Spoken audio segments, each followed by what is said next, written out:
نحمده ونصلي على رسوله الكريم اما بعد فاعوذ بالله من الشيطان الرجيم بسم الله الرحمن الرحيم ولا تكونوا كالذين تفرقوا واختلفوا من بعد ما جاءهم البينات وأولئك لهم عذاب عظيم صدق اللہ العظیم اللہم صلی علی محمد النبی الامی وعلی آلہ واصحابہ وبارک وسلم۔ سورہ ال عمران آیت کریمہ کا نمبر 105 ہے۔ آیت کریمہ کا ترجمہ یہ ہے وَلَا تَكُونُوا كَالَّذِينَ، ان لوگوں کی طرح نہ ہو جانا، تفرقوا، جنہوں نے اختلاف کیا، جنہوں نے جو اختلاف میں تفرقوا، جنہوں نے آپس میں پھوٹ ڈالی، واختلفوا، اور اختلاف میں پڑ گئے، من بعد ما جاءہم البینات، جن کے پاس کھلے کھلے دلائل آ چکے تھے، اولئک لہم عذاب عظیم، ایسے لوگوں کو سخت سزا ہوگی۔ لا تکونوا نہیں کا صیغہ ہے، تم نہ ہو جانا، مت ہو جانا، کالذین، ان لوگوں کی طرح، تفرقوا، جنہوں نے افتراق کیا، پھوٹ پیدا کی، متفرق ہو گئے، واختلفوا، اور اختلاف میں پڑ گئے، من بعد اس کے، ما جاءہم البینات، کہ آئے ان کے پاس، البینات، بینہ کی جمع واضح دلائل، کھلے کھلے دلائل، اولئک لہم عذاب عظیم، اور ایسے لوگوں کو سخت سزا ہوگی۔ ہم نے پڑھ لیا تھا اس سے پہلی والی آیت کریمہ میں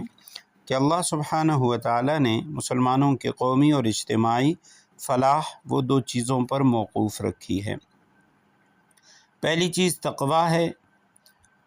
اعتصام بحبل اللہ، اللہ کی رسی کو مضبوطی سے پکڑنا،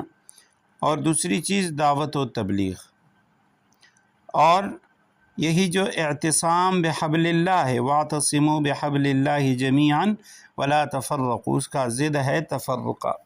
اس کا ضد ہے آپس میں اختلاف، کہ قومی اور اجتماعی زندگی کے لیے ضروری ہے مسلمانوں کا مضبوط مستحکم رشتہ وحدت ہو۔ اور اس آیت کریمہ میں اسی مستحکم مضبوط وحدت کا جو رشتہ ہے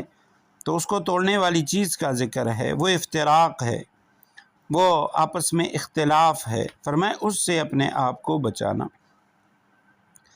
تو اس آیت کریمہ میں فرمایا لا تکونوا کالذین تفرقوا واختلفوا من بعد ما جاءہم البینات، جیسے یہود و نصارہ، انہوں نے آپس میں اختلاف کیا، صاف صاف احکام پہنچنے کے بعد اپنے نفسانی خواہش کی پیروی کی، متفرق ہو گئے، باہمی جنگ و جدال میں پڑ گئے، اللہ سبحانہ و تعالیٰ کے عذاب الہی کو دعوت دینے کے مرتکب ہو گئے۔ تو تفرق اور اختلاف نے پچھلی قوموں کو تباہ کر دیا، ان سے عبرت حاصل کرو، اپنے اندر یہ مرض پیدا نہ ہونے دو۔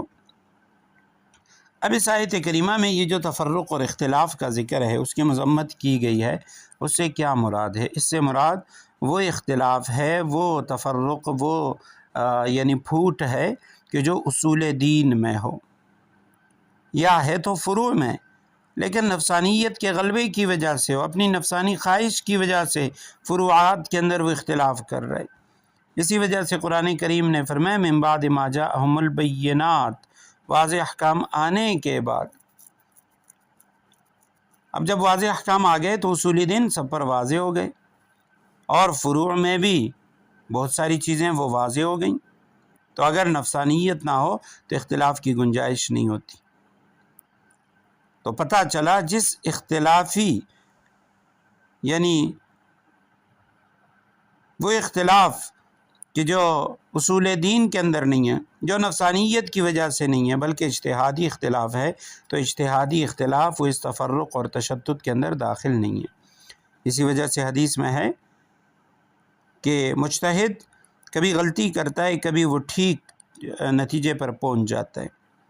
اگر وہ غلطی کرتا ہے تو اس کو 1 اجر ملتا ہے، اور اگر وہ ٹھیک نتیجے پر پہنچتا ہے تو اس کو ڈبل اجر ملتا ہے۔ تو یہ جو اجتہاد ہے اور اس میں اختلاف ہے تو اس کے خطا ہونے پہ، غلط ہونے پر بھی ثواب ملتا ہے۔ اس لیے صحابہ کرام کے درمیان اجتہادی اختلاف، ائمہ مجتہدین، امام شافعی، امام ابو حنیفہ، امام مالک، امام احمد بن حنبل رحمہم اللہ، ان کے درمیان جو اختلاف تھا یہ اختلاف مذموم نہیں ہے، محمود اختلاف ہے، اور اس آیت کریمہ کو ایسے اختلاف کے اوپر فٹ کرنا یہ درست نہیں ہے۔ حضرت قاسم ابن محمد اور عمر بن عبدالعزیز رحمہ اللہ وہ فرماتے ہیں کہ صحابہ کا اختلاف وہ لوگوں کے لیے موجب رحمت ہے، رخصت ہے۔ تو یہ جو اجتہادی اختلاف ہوتا ہے اس میں کوئی بھی جانب منکر نہیں ہوتا، اس کے اوپر نکیر نہیں ہو سکتی، درست ہے تو درست، اگر خطا بھی ہے تو اس پر بھی اللہ سبحانہ و تعالیٰ کی طرف سے اجر ملے گا، کیونکہ وہ جو مجتہد ہے اس نے کوشش کی ہے۔